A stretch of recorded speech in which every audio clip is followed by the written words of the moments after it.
to lie, but this is the only cube that has made me cry. So this cube right here is called as the Megaminx. It's actually a dodecahedron, that is, it has 12 sides, which is a lot to comprehend, and of course quite new for anybody who has been accustomed to the cube-sized cubes.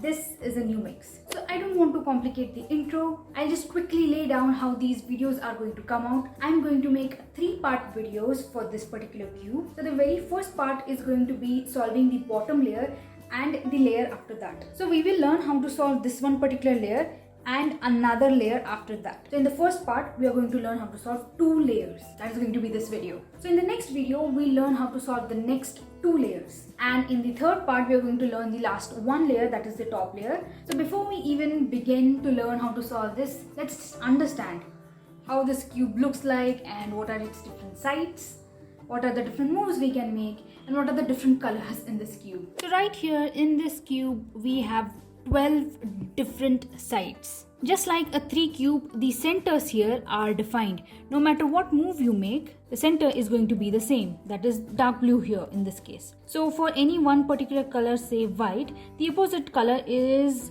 gray. The opposite colors are going to remain constant. For the color purple, the opposite color is pink. For the color red, the opposite color is orange. For the color green, light green, the opposite color is green, dark green. For the color blue, light blue, the opposite color is blue, dark blue. And lastly, for the color yellow, we have this weird looking color. I'll just call this as the weird color. So these are the 12 different sides and the 12 different colors. The moves are quite simple, just like we have in the 3 cube. You have a right move, you have a left move. So all of these sides form a pentagon like this. So the first step in solving this particular cube is to solve a particular side. So let's just randomly select this color, this pink color, and we'll start solving this pink layer. The very first step, as we did in a 3 cube, was to form the edges. So we're going to do the same for this particular case. We already have one particular edge solved and it has the light green color. So we'll try to match it with the light green center right here. So we need to find the other pink edges and match them with the corresponding centers on those particular sides. So now this pink edge has a gray color with it, and I have to take this side right here. So I have to match this edge with the gray center right here. I cannot directly move it like this, so I'll take sides so these edges match, and I'll just rotate this side for the edges to match with the center right here. So I have to do the same for the remaining edges. I see a pink right here which has dark blue with it. So I'll take it to the side like this, bring this back up. I'll try to match this side with this side like this. Okay, it doesn't match, so here it goes. And you have to make sure, just like the other times, while solving the other edges, you do not have to disturb these already formed edges. If you have to make a move where these edges have to be moved, make sure that you put them back to its right place. Now we have another pink edge right here with a red. So we have matched the red and we'll try to locate this edge to its right place, like this. After looking around, I found the last edge piece, that is the pink and this weird yellow color. So I'll try to match it with the yellow color. It's not nearby.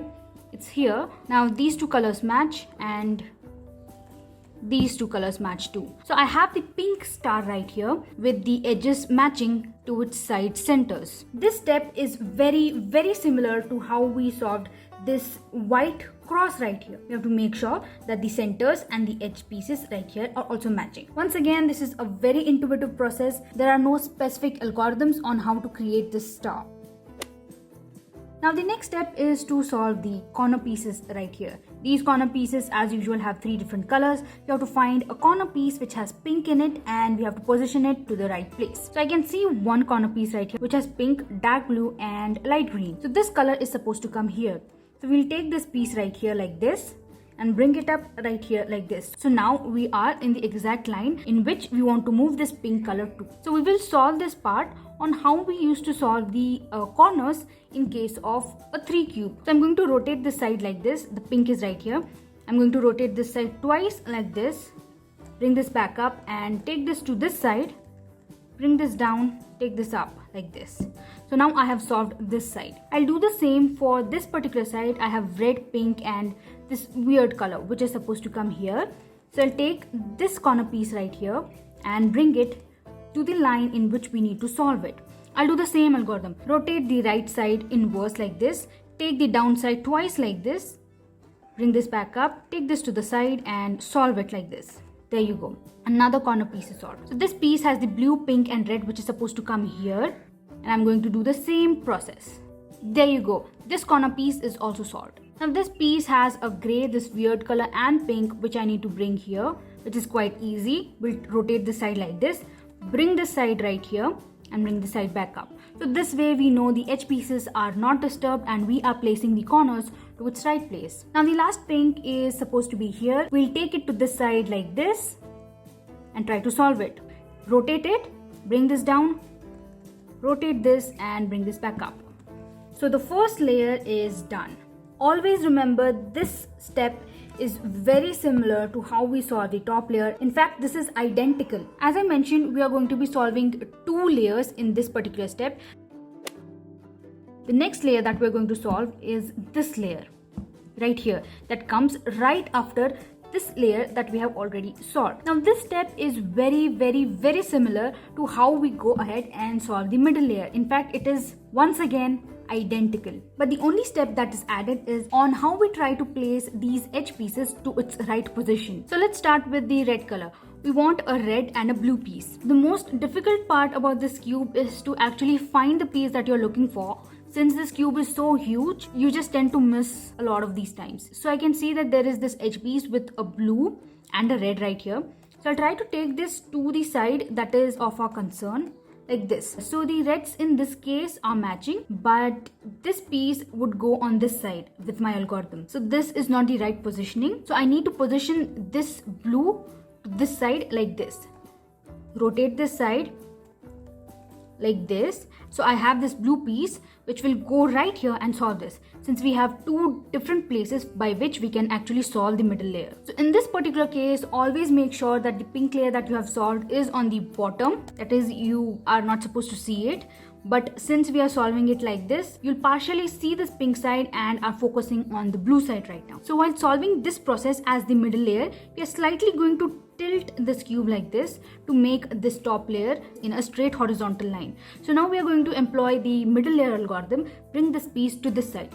This is a very easy step. I have made a whole video on this step. It is going to be linked on the top right side. So since we want to take this piece to the left like this, we are going to turn it away from that side, bring this side up, turn it back, turn this side back down. Now we're going to take it towards the side we want to shift it. Move the front layer like this, bring this piece right here and bring this piece down. So now I have moved this blue and red piece from here to here without disturbing this pink layer. Once again, if you know how to solve the middle layer in these particular case, this is not a difficult set for you. There you go. So likewise, I'll go ahead and try to solve the remaining sides. Now in this particular case, I repeat, do not bother with the white color, the green, dark green color, the light blue and all these other colors that are not directly related to the pink side. So let's find the blue and light green color that's right here. So this is a wrong position, since solving this side would make this green go right here and it's not the right side. So I'm going to take this side to the blue side and see, and this is the right positioning for this color. So by making this as the horizontal top, if I try to solve this piece, this is going to go to its right place. The blue and green edge is now solved. Let's find a green and gray side. That's right here. Now this is again the wrong positioning. So I'll try to test it with the gray side. And there you see, the gray and green is now in its right place. So if I move it to this side, this is going to be solved.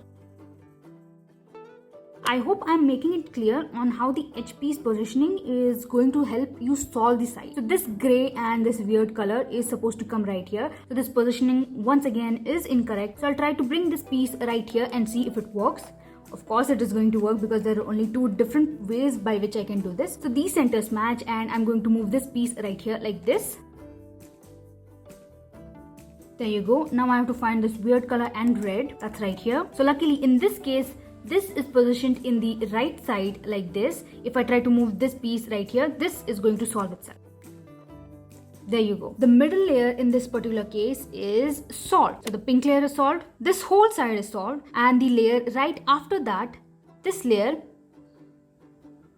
is also solved. So in this particular case, we have managed to solve 2 layers. So being able to solve the top layer of a Megaminx is the step 1 on solving this whole cube. I think this part is enough for today. So let's just start with one step at a time and practice on how to solve the first 2 layers in this particular cube, which is solving one color completely, that is also these sides, and the layer right after it. So if you enjoyed watching this part 1 of 3 series, make sure that you like this video, and also please subscribe to this channel because the part 2 and part 3 will be coming out really soon, which is going to deal with much complex layers of this cube, which is very interesting. And as I said, this cube made me cry. The part 2 was the one which actually made me lose my sleep at night. And also comment down below if you were able to solve till this level. And also don't forget, if you don't have this cube, I will link this cube in the description. You can go and buy it. This is something that I genuinely think is worth the money because it really is fun. And once again, please subscribe for part 2 and 3. It's coming out really soon. Maybe next week and the week after that. Depends on how I'm able to edit it out. So thanks.